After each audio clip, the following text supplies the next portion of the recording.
E aí, assim, né, você falou da sua opinião técnica. E agora? A opinião técnica para ano que vem? Tipo, vendo o que tá rolando na Europa, que eu como torcedor, eu acho que a nossa chance é muito pequena. O que você tem achado da seleção brasileira? Cara, eu acho que assim, nós temos um adversário aqui na América do Sul, que é a Argentina. Uhum.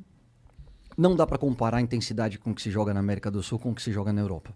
Na hora que eu fiz isso, a minha quarta-feira, a minha quinta-feira, eu assisti França e Bélgica, Lógico. às 4 da tarde. Aí eu assisti São Paulo e Santos, às 7 da noite. E fiz Brasil e... Caramba, me deu branco. Brasil e Venezuela. Não, antes. Brasil e Venezuela. Venezuela. Brasil e Venezuela às 9 da noite. A intensidade é muito diferente, a qualidade do jogo é muito diferente. Agora, a gente tem que considerar algumas coisas.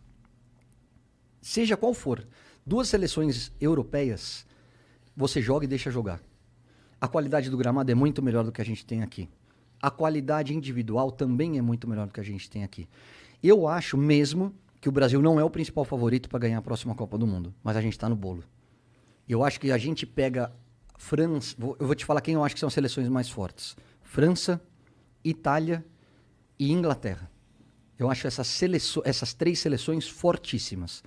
Aí você tem Argentina, Bélgica e Espanha em reconstrução. Acho que a Argentina já atingiu esse protagonismo. Tá? Acho que está bem redondinha. A Bélgica ainda depende muito, e foi a declaração do De Bruyne, ainda depende muito de De Bruyne e Lukaku, eles já estão mais velhos. E a Espanha vem com uma geração talentosa, meu. Talentosíssima, que esses moleques vão dar trabalho. Aí é do jogo, ver como é que encaixa, aí você tem que acompanhar um pouquinho do campeonato, né? Mas eu acho que hoje, e é uma discussão que eu tenho muito no Bem Amigos, e o pessoal não concorda comigo, hoje o Brasil joga contra qualquer seleção do mundo em condições de ganhar ou perder de qualquer seleção do mundo. Eu não acho que a gente seja favorito contra a Inglaterra, a França e a Itália, mas a gente joga de igual para igual com eles. E aí é o jogo. O que eu falo do jogo? Pega a Bélgica, que foi uma das grandes seleções da última Copa do Mundo. Cara, o primeiro tempo foi horroroso, eles meteram 2-0. O segundo tempo a gente amassou eles e podia ter acabado 2-2. Então, assim, a gente tem que encaixar o jogo perfeito? Tem, mas dá pra ganhar dos caras. E a gente depende do lado coletivo. E aí, analisando um pouquinho a seleção, acho que o Brasil abriu o leque, que era uma crítica que eu sempre fiz ao Tite. Foi, Tite, não fica refém de um sistema, não fica refém de um grupo de jogadores. Abre. Pô, olha a seleção olímpica, eu fiz a Olimpíada, a medalha de ouro. Eu falei, olha pro Arana, olha pro Matheus Cunha, olha pro Anthony, olha pro Claudinho. Tem uns moleques muito bons aqui que vão te dar uma resposta na seleção de cima. Olha esse Rafinha, o que jogou nesses 3 jogos, gente. Jogou pra caramba. Quem tá acompanhando o Rafinha? Cara, a gente que é do futebol, tá. A gente sabe que ele é do Leeds, que já teve proposta pra sair do Leeds, e que o Leeds tá batendo o pé na multa e fala assim, United, Paris Saint-Germain, City, você quer Real Madrid, Barcelona? Paga a multa, senão você não vai tirar o moleque daqui, não. E tem que ser assim. Esse moleque vai chegar em time de ponta, porque ele joga muito, ele é abusado, ele vai pra dentro. O Anthony tá jogando fora de posição. Ele joga na função do Rafinha, mas é talentoso pra caramba. Então tem um momento que você tem que parar de trabalhar só taticamente, que é o grande diferencial do Renato Gaúcho. O Renato Gaúcho não é melhor do que o Tite na parte tática, não é melhor nem que o Rogério Ceni na parte tática. Só que ele ganha os caras. O clima é leve e ele faz o seguinte, sem a bola, marca. Você, cada um num lugar, com a bola, se diverte. Isso não significa que não seja um time bem treinado, isso não significa... Mas assim, você vê o Gabigol, que é o 9, vindo buscar a bola no meio e o Arrascaeta infiltrando. Você vê o Bruno Henrique, que joga aberto, fazendo gol de centroavante. Na seleção é mais feijão com arroz, é o centroavante fazendo gol de centroavante, o cara da direita jogando na direita, o cara da esquerda... É o que a gente fala do jogo posicional e do jogo intuitivo. O Brasil tem que ser um pouquinho mais irresponsável com a bola. O Júnior fala, ele gosta dessa anarquia, dessa bagunça. Eu também. Eu acho que tem que ter um pouco mais de Flamengo no jogo do Brasil. O Tite está tentando soltar. Ainda não conseguiu, mas está tentando. Se você pensar que tem 1 ano ainda para a Copa do Mundo, na hora que você olha Anthony, que você olha Matheus Cunha, que você olha Arana, que você olha Rafinha, você fala, opa, talvez a gente tenha daqui a 1 ano uma seleção mais forte do que a gente tem hoje em dia. Eu acho que o que frustra a gente, né, porque assim, a maioria, isso que é um negócio que a seleção brasileira perdeu muito o interesse das pessoas, né? A maioria nem tá vendo esses jogos aí, porque as eliminatórias são infinitas, o Brasil já tá classificado e tal, mas eu tenho visto tudo, né? E o que frustra é que esse negócio que você falou da sua história da Olimpíada e tal. Ah, não, o Brasil jogou 2 amistosos, goleou todo mundo. Tipo, há quanto tempo a gente não vê isso acontecer, né? Tipo, a gente é de uma geração que viu o Brasil destruir todo mundo que fosse inferior. Todo mundo. Você não pegava a Venezuela, né?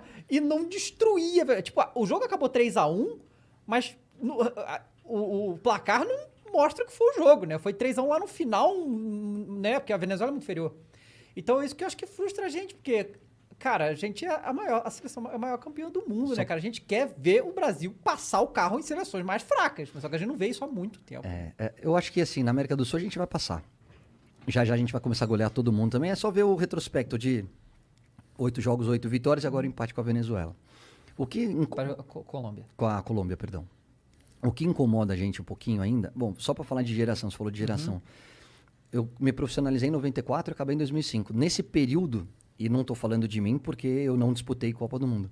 Nós disputamos 3 Copas. 94 a gente foi campeão, 98 a gente foi vice-campeão, 2002 a gente foi campeão. Então a gente está mal acostumado. Nesse ciclo, essa nossa geração, eu estou com 46 anos, foram 3 Copas do Mundo com 2 títulos e um vice-campeonato. E um vice-campeonato porque o Ronaldo Fenômeno teve o... Não tirando o mérito da França, que era um timaço, mas teve a história da convulsão. O que eu acho... em relação a tudo isso que a gente falou, e aí não é criticar a CBF, porque eu acho que eles não têm tanta culpa. São 2 coisas que eu acho que a gente sente falta. Uma é essa que você falou, a gente se impor em relação aos adversários mais fracos. Enfiar 4, 5 e falar, ó, aqui é Brasil e não vamos fazer 2-0 e ficar tocando de ladinho, nós vamos enfiar 5, 6 para você aprender que aqui é Brasil. E a outra coisa é o jogo contra grandes times da Europa. Isso é uma sacanagem, e eu entendo porque faz parte do jogo. Cara, eles se blindaram. A Europa não quer jogar contra a gente, não quer.